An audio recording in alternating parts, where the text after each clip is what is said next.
Kasi nga, oh, mga bintana, ang hangin, ang aliwalas.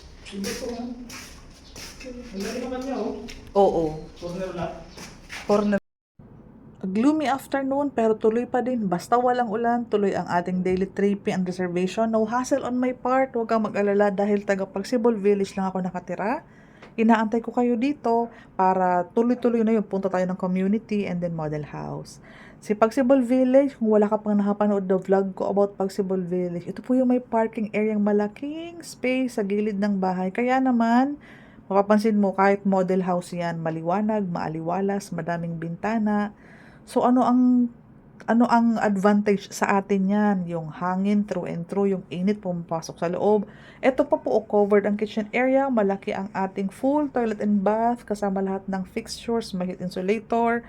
Simula dito hanggang doon, ayan, kasya ang dalawang car, pero maganda, i-expand mo, i-extend mo para magkaroon ka ng malaking space, kung ano man yan, kung pwede maging extra room, dining area, kitchen area, ikaw na ang bahala.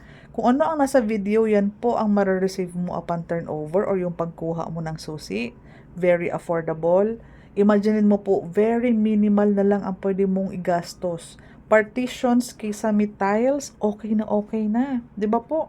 Tipid hacks ang dami po. Sa kuryente, sa aliwala, sa liwanag. Ayan, sobrang lote, 2 parking area, mataas ang bahay. May space, oh, hindi tabi-tabi, hindi dikit-dikit.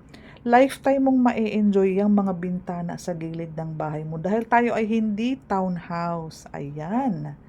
So, may sobrang lote ka. Kung, ayun, yun nga, laking tindahan yan. Oh, ayun, oh. Hindi ko lang masyadong binivideo, baka mapansin tayo. Pero pag nag-tripping tayo, pwede mo yan makita.